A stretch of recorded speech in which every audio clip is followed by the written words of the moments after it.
Up, everybody? This is Jose with Oakland Latinos United, aka Oakland Latinos Unidos, on here with a new spill, a new video for you guys to enjoy. Well, I'm on here with a new video and something I wanted to talk about.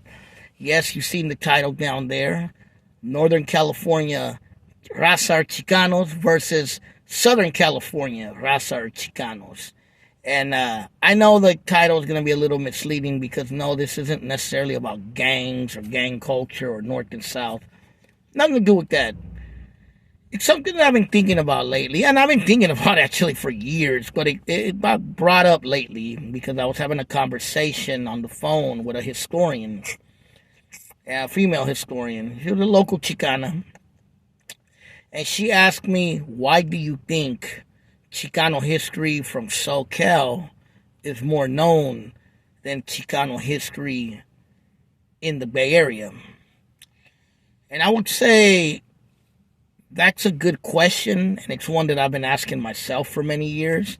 And I think I have some, things that I could break down on why that is. And I kind of broke it down to her, and I want to see if you think it makes sense or if it don't make sense. And again, this isn't just about history. This isn't about gangs. This isn't about barrios or turfs. This is about the raza from up here, from where I'm from, versus the raza in Socal. You know what I mean?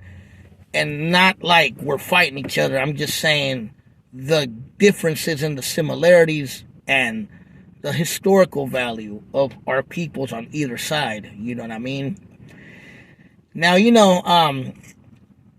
lot of people know, or it's not a secret, that whenever the topic of Chicanos or Raza, whether it be history, whether it be movies, whether it be music, it's always going to be centered in Socal.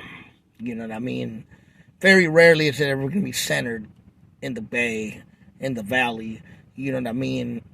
In the Central Coast or up north, like towards Eureka, Humboldt, and those areas. It's always going to be Southern California, particularly Los Angeles, you know what I mean? But also, you got San Diego, you got Inland Empire, you got Orange County, you got a lot of places out there, And, it's not a secret or a surprise that the raza is bigger out there in numbers because LA and SoCal, San Diego, are close to the border. They border Mexico, And, all that from Southern California all the way to Northern California was once part of Mexico. And there's always has been a Mexican presence there and here. It's not something new. You know what I mean?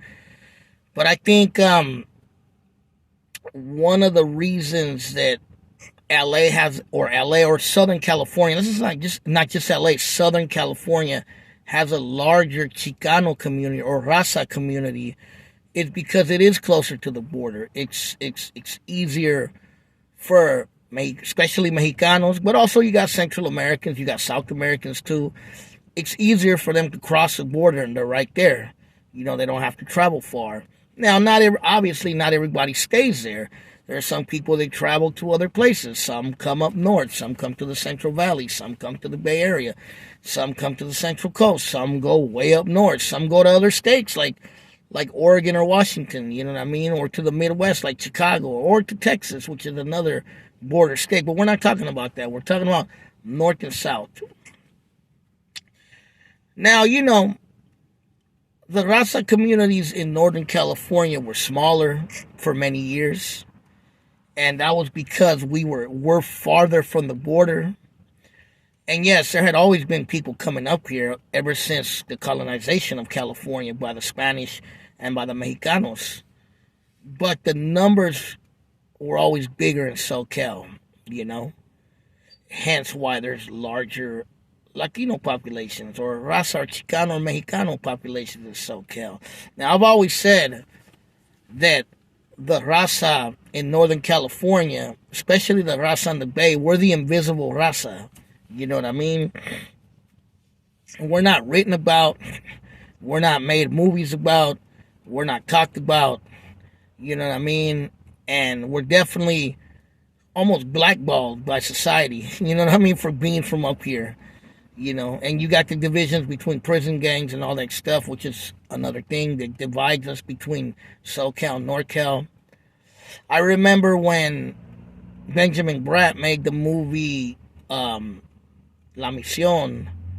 Whether you like that movie or not, it is what it is. But when he was on maybe The View, it was one of the shows where Whoopi Goldberg was on. And I guess Whoopi Goldberg had lived some time in the Bay Area, and she was telling Benjamin Bratt, I'm glad you made that movie, because you never hear about the Latino experience in San Francisco or the Bay Area. And she's spot on. It is true. There's not very many movies made about Northern California or about Raza in the North. You know what I mean? And there's, there is music, there is rappers, and there are people who have made underground movies about Northern California. But as far as Hollywood and all that goes, we're not talked about, And, I would say the one thing that Southern California, let's be real, Southern California is very influential, as is the Bay Area. But Southern California is a little more influential because I would say, and then people might agree with me, some might disagree with me. It is what it is. This is what I personally think. I think that the Chicanos and the Raza and even the blacks in Southern California, the one thing they lucked out on was that they had Hollywood in their backyard, the entertainment industry, movie industry, music industry. Let's face it, Southern California, Los Angeles, Hollywood is the entertainment capital of the world. It wasn't always that way, but starting in the 1920s and 1930s, all the Hollywood studios started moving to Southern California, particularly to Hollywood. And at that time, Hollywood was nothing. It was just open fields. You know what I mean? Now, a lot of people don't know that there were studios in Fremont, California, Northern California, and there were also studios in New York at the time before they were in Hollywood.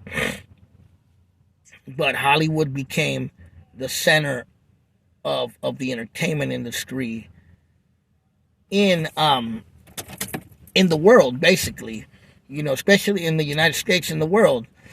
And I think because of that, the Chicanos, the Raza, and also Los Angeles having a huge Latino population, it was easier for them to be exposed by the media.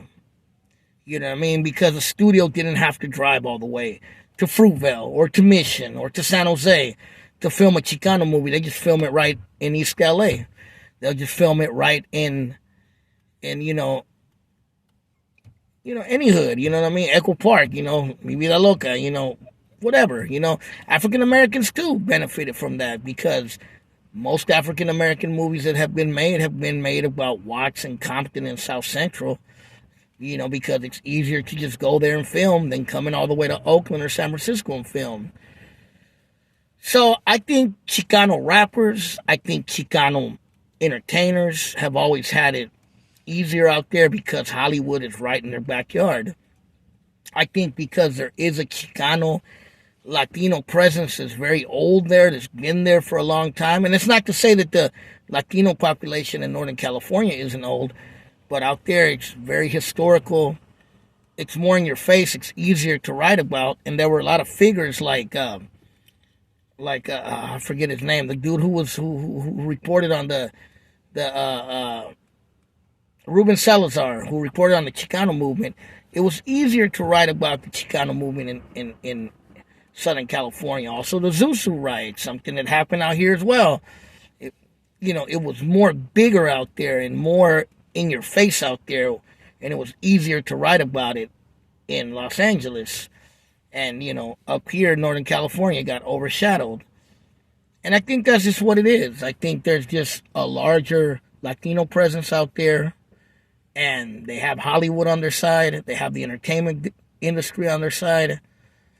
And I think the Chicano rappers and even Chicano movie makers, there's some out here, it's been harder for them. It's been more on the underground tip. It's been more on the, independent game. You know what I mean? It's been more on the, underground historians like me. You know what I mean? Because nobody tells our story. And the reason why Oakland, like the only reason Oakland Latinos United exists, the only reason it exists is because our history in Oakland and the Bay Area has been completely ignored. And that's the only reason Oakland Latinos United exists. Now, this video isn't about they're better than us or we're better than them. No, this is just breaking down what I think, why they're the Raza out there get more exposure than the Raza up here. Now, to all my Raza in Southern California, you know what I mean? Whether it be LA, whether it be Orange County, whether it be the Inland Empire, whether it be San Bernardino, San Diego. Yes, we are up here. We're up here. And that's just how it is. We're in Oakland. We're in San Francisco. We're in Richmond. We're in Vallejo. We're in San Jose. We're in Dakota. We're in Hayward. We're in Concord. We're in San Jose. In Santa Cruz and in Watsonville. In Salinas. We're in Sacramento and Stockton and Modesto and Fresno. We're up here, man. We're even in Eureka. We're even in Ukiah. You know what I mean? We all up in this biatch. You feel me? And we ain't going nowhere. You know what I mean? We've been here just as long as people have been down there, And I myself am very proud to be from Northern California, to be from the Bay, to be from Oakland, to be from the East Bay, the 510. That's where I'm from. And to tell the story of the 510 because that's what I know. I can't tell a story of a place I don't know. You know what I mean? But I just think it's about time for us up here to start making noise, man. And putting ourselves out there and putting our stories out there and putting our history out there. No disrespect to people from down south, no disrespect to people from anywhere. You know what I mean? But I think we have to get our shine too, you feel me? Because we're up here, we're making history, we've been making history, and we're going to continue to move forward, you know what I mean? Our numbers are growing up here day by day, and we're going to be majority up here at one day, even up here. But, yeah, man. But like I said, this is no disrespect to anyone from north. This is no disrespect to anyone from down south. I got love for all my subscribers and followers, whether they be from down south, whether they be from the Bay, from the Valley, from the Central Coast, from up north, whether they be from another state. It's all love, you know what I mean? But I just say we need to end the divisions and we need to have our stories told, regardless of where we're from, because all our histories are important and our stories deserve to be told. And that's all I have to say. But let me know in the comments what you think of my breakdown. Again, this is not a disrespect to any side. This is just a breakdown of what I thought and was in my mind. All right, y'all. You guys be safe. This is Jose with Oakland Latinos United out.